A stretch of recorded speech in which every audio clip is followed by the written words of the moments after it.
the answer is quite simple. This valley is so narrow here we can't turn the train around. And in fact, we can't even turn the engine Oh, we're around. literally So going for the backwards. downhill trip, we place the engine on the rear of the train to pull us downhill, and at the bottom we bring the engine around to the front of the train for the uphill ride. Literally going backwards. The railroad you're riding today is a reconstructed portion of the old Georgetown, Breckenridge, and Leadville Railroad, the GB&L.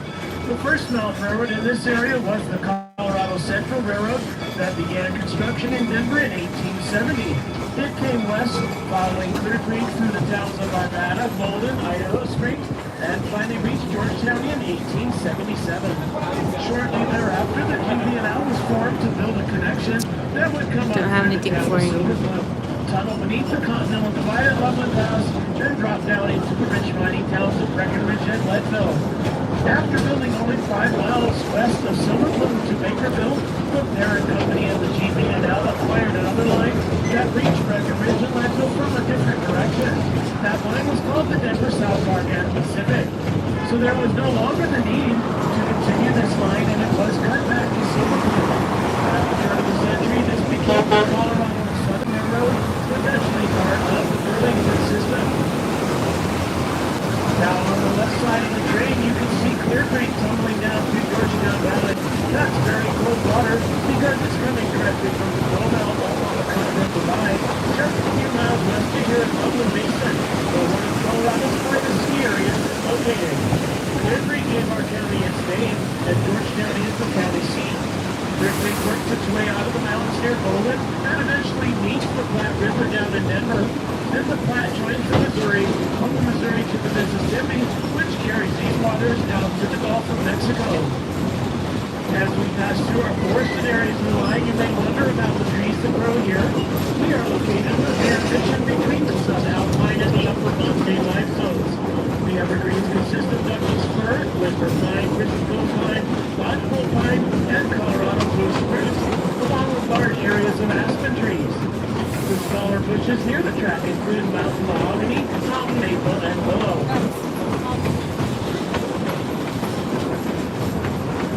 Though this was only a stub-end branch line from Denver, this railroad was very profitable in the early days, bringing miners and family supplies to the mountain communities and taking the rich gold and silver ore back to Denver to be processed. That's what they were transporting. Ooh.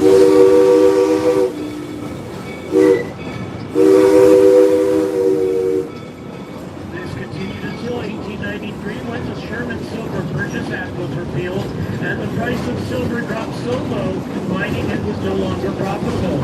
At the time, tourism was taking over as the main source of revenue. I don't know if I'd want to be sitting out As the fame of the all the way out there conducting this train.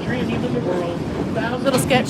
So if you're here from the first live, we stopped in Silver Plume and they flipped the engine around, so now we're literally going backwards. We were in the back of the train, now we're in the front of the train, going back down loop.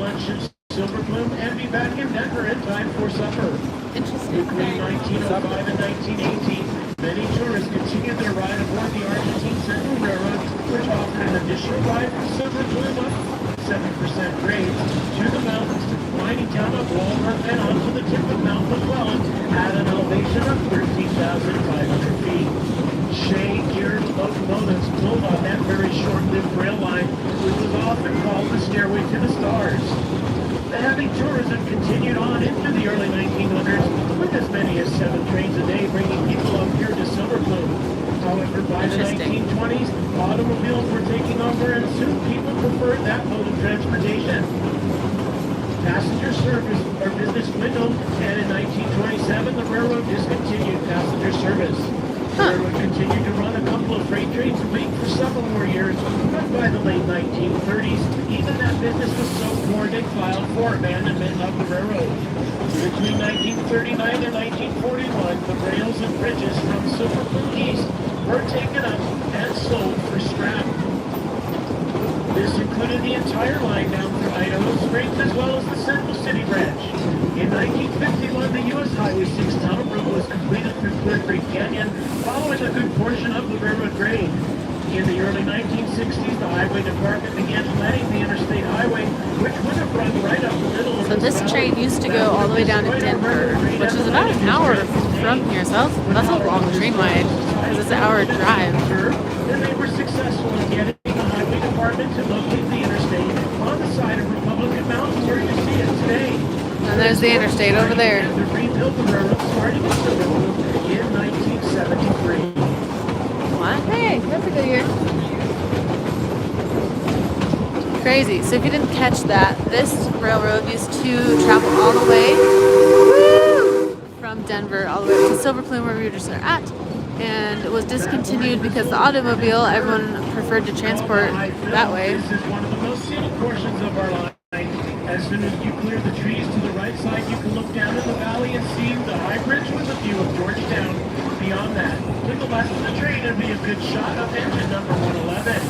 Now the shaped area to the left of the train is called the You hear that? A good shot of the engine. There were no trees in this valley. They had all been cut down for mine structure cabins and use of firewood. Most of the mountain communities built themselves. Oh, there's another Sasquatch. Here and often spent the weekends playing games and having picnics.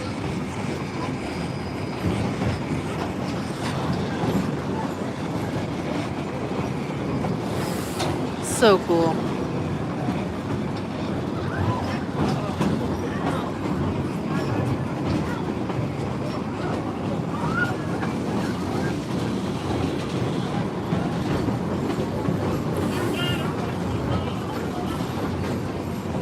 Our railroad, like the original GPL, is narrow gauge. That is, the rails are only 3 feet apart. Most railroads in our country use standard gauge where the rails are 4 feet 8.5 inches. That's with the smaller track. Are more practical for mountain routing because the smaller cars are able to negotiate sharper curves like the one we just came through. Interesting. Cars are also lighter, which means less work for the engines to handle speed grade. In fact, we are now on the steepest portion of our line. This is the descending 4% grade, which means for every 100 feet of forward travel, we drop 4 feet in elevation. As a reference, 3 of our cars equal about 100 feet. The narrow track also meant the roadbed could be narrower, which is very important when building through terrain, such as this upcoming giant boulder field. In the 1880s, there was no machinery to move these rocks in order to build track. They had to hand drill these rocks, packed them with black powder, blast them into pieces small enough to be moved by hand or horse team. Wow. It was difficult and dangerous work, but that's how all the early cars... I don't know if you guys can hear the conductor, but he just said that all of these rocks that they had to hand drill and saw apart. Yeah, dynamite, and use dynamite to blow up so they can make room for the tracks. That's crazy.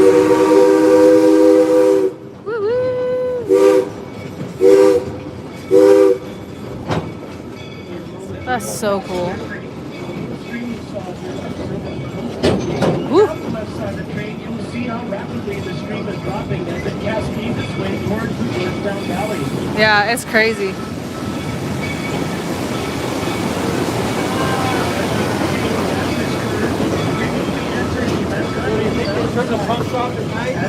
Oh, there's another Bigfoot. That's so funny. Hi, welcome in. Welcome to the Colorado Georgetown train ride. Little historic train ride through the mountains, through the city. Oh, there's a car. There's lots of hidden things on the track. It's pretty cute. There's another thing. Notice we are slowing down as we continue through the curve. We will be arriving at Bisbee, Colorado, Lebanon, and Average line stop to pick up the people that we last dropped off for their mine tour. This will be a very short stop. We ask that you do remain on the train and stay. Howdy, everybody. Welcome to the Lebanon mine. Woo, look at that water. Oh my goodness. That's crazy. Okay, wait, so if we're gonna go back over the bridge, I should probably sit on that side. We're on the bridge. No, we're not on the tall bridge though. It's so cool.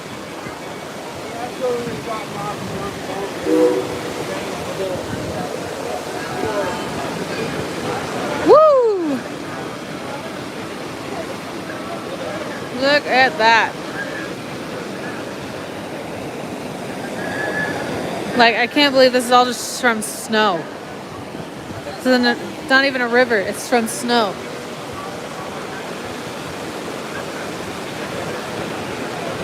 This is great. So there's your picture. Ta-cha! crazy. We're picking up some people that went on the mine tour. So we made another little quick stop. We are on a bridge though. It is pretty high up. But it's really cool. Ooh, that wind is cold. It's crazy because the highway is on this road right here. And like, we totally didn't even notice the train when we were going by.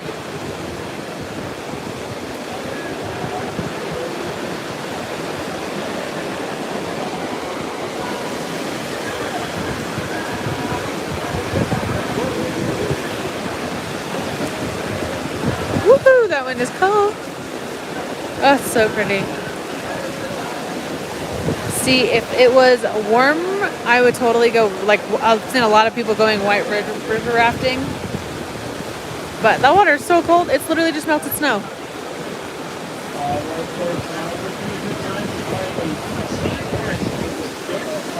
A stable stance or a seats.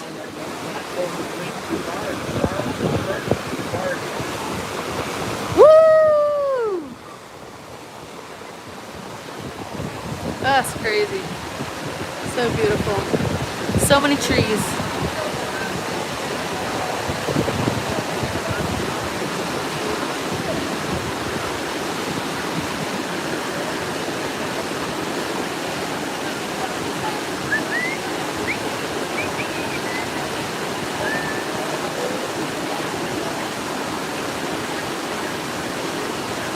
Rockety round, round, round, round, round, round. Rockety round.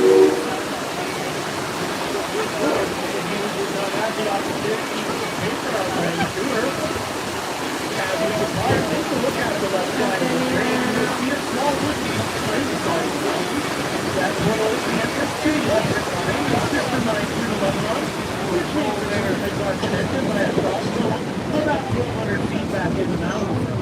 In the heyday of the mining era, the Upper Quick Creek Valley That's so cool. $200 million worth of silver, and that was in $200 million worth of silver? That would equate to about $5.6 million today. Dang. As the silver production earned Georgetown its nickname, the Silver Queen of the Rockies. Silver Queen of the Rockies. One of the early miners who settled in the valley, and the little town of Silver Plume where most of the miners live, took its name from the plume or feather-shaped crystals of pure silver found in these mines. That's so cool.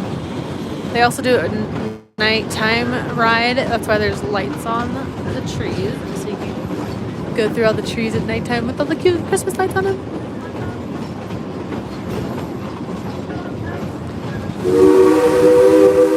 That's so cool.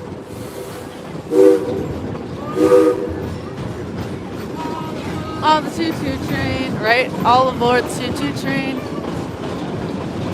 Look at all the lights, they're so cute. I wish they were turned on.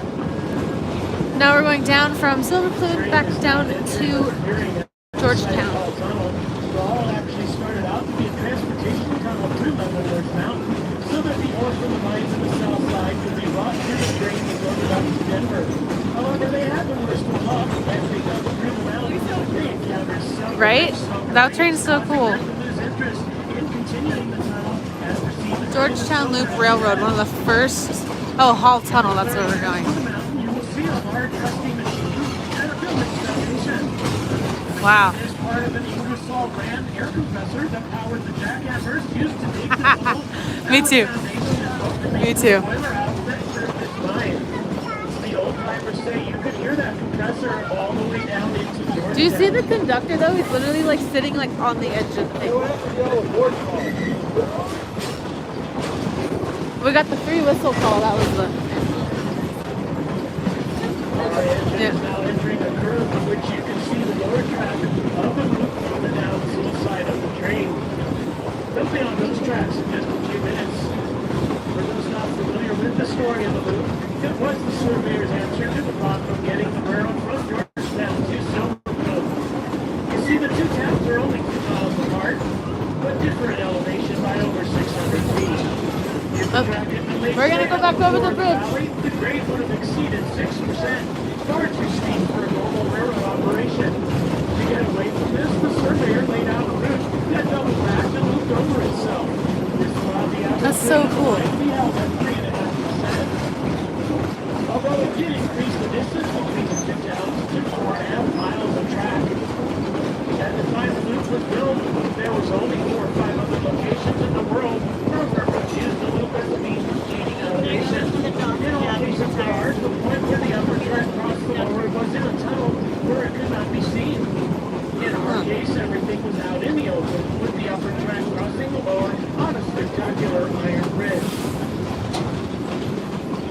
Early residents of this area called the narrow mouth of this canyon the Devil's Gate.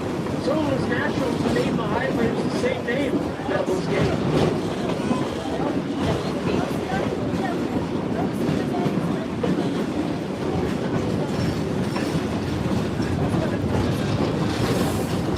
It's actually not like it took us, I think, 20 minutes to get up there and 20 minutes to get down. But if it went all the way to Denver, it would be so far. That'd be a long train ride. Now you might see this sign on the left side of our train with the number 52. Woo! Be a mile marker telling you that we are 52 miles by rail to Denver's Union Station. Wow. And that warning whistle that you just heard means we You see all the cool cars shoved in there? I saw a Jeep and a like little action figure. And then the rocks. As a reminder, it does get quite windy, so Oh. it's time to smother down your hats or hold on to your caps. For your trivia file, as we cross the bridge, it is 300 feet long. The same That's as so the cool. American football field, and has an 18.5-degree curve on it. I gotta get this on film. The bridge may look level to you, but it is built on a slight grade of just more than 1%, which means the end we start on Oh yeah, we're is definitely 6 curving feet a higher little than bit. the opposite end. What? To your right, to the right side of the train, you'll get a nice view of Georgetown, and to the left is the Devil's Gate boarding area.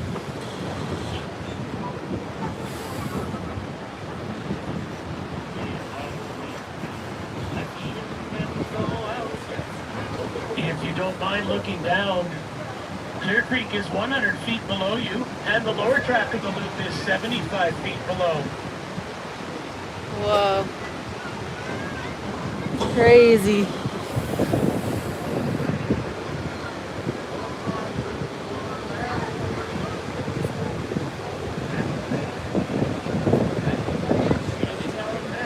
Look how long our train is.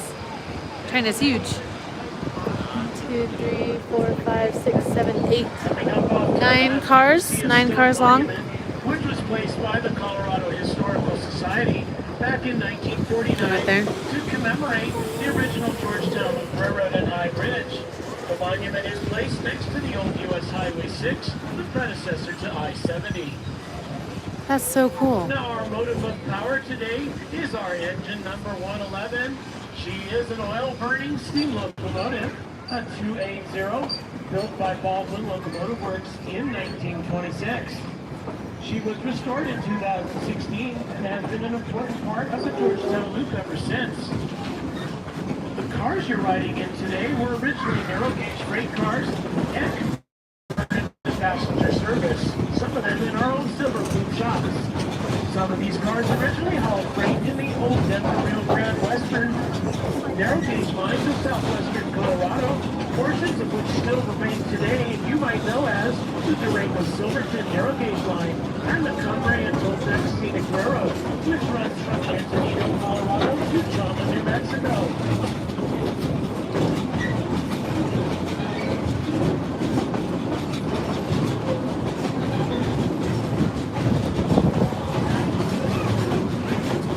Now coming up, you're going to hear one of the most recognizable train whistles in the U.S. It is our National Standard Railroad crossing signal, which is 2 long blasts, 1 short blast, and 1 long blast.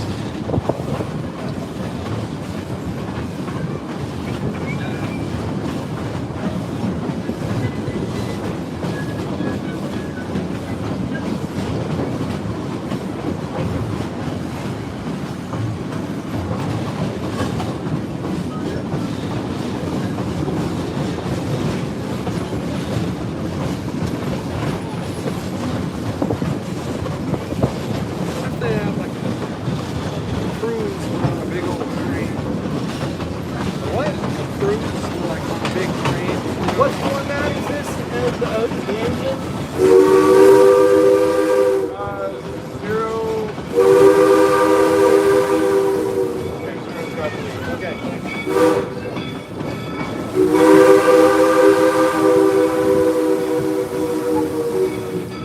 And that signal is telling us we are crossing the old wagon road to the Lebanon Silver Mine, which is now driven by our or dies.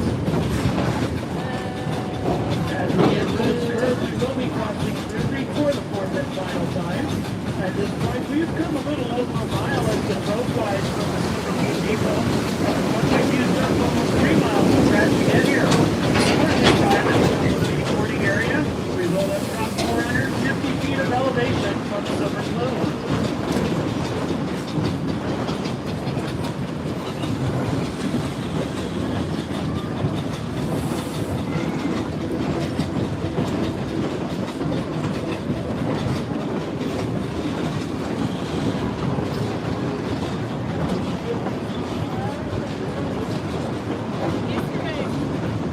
See that? It's the tree. Nope, they have lots of stuff hiding out here though. We have a Santa's ride. Sounds like a relay. Huh? Sounds like a relay. Yeah.